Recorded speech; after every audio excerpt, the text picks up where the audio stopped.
Welcome back to the Determined channel. Today we are determined to put a little weight in the rear end of this girl and see if we can't make her a little more stable when we're carrying heavy loads on grades.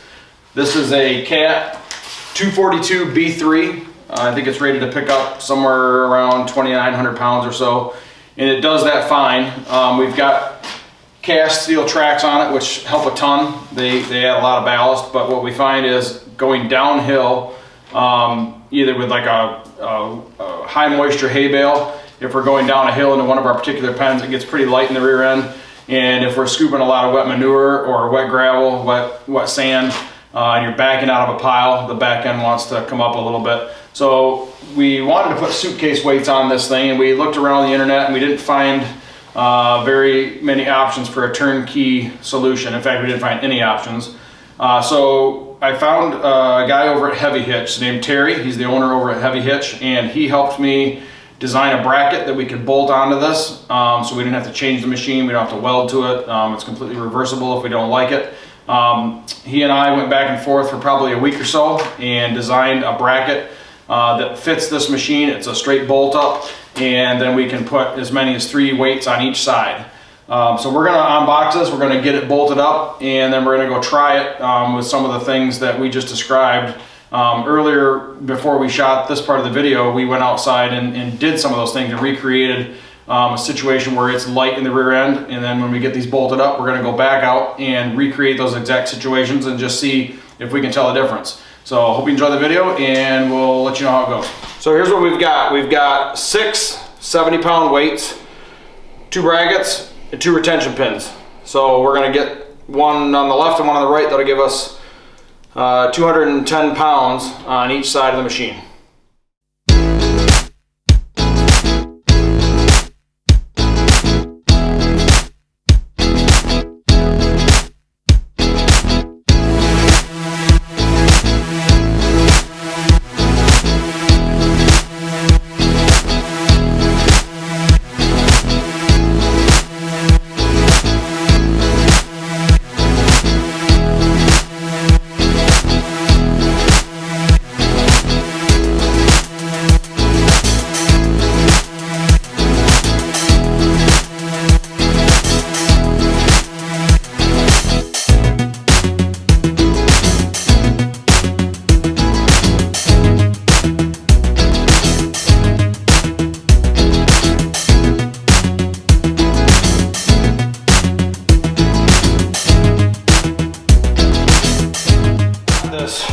Fender flange here that we don't have access to, and then right here we have a weldment.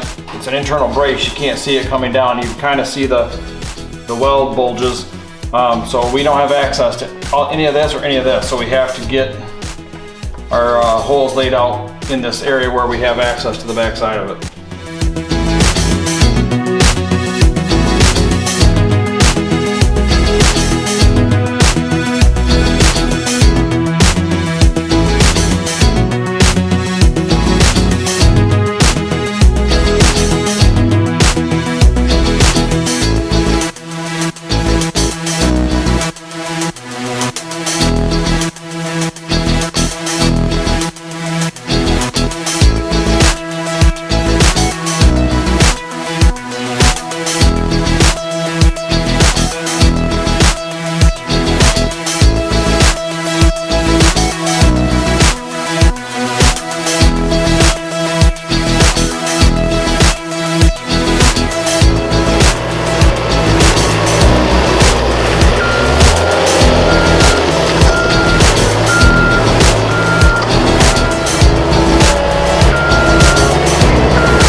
Okay, we just went and tried it.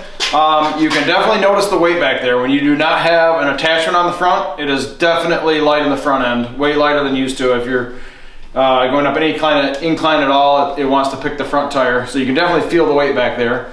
We picked up some heavy sloppy manure. It seems more stable. We did the hay bale on an incline going down and trying to go backwards up it. Seems more stable. If you're rough with it and try to get the back end to come off, you can still get the back end to come off, but you definitely have to work at it a lot more. So I think where we're at with it now is we're going to use it for a few weeks and just get a overall view of how we think it works going in and out of pastures and up and down hills and picking up wood, and then we'll come back and report on how we think it changed the dynamic of the machine after a couple weeks of use. But thanks for watching, and we'll talk to you on the next one.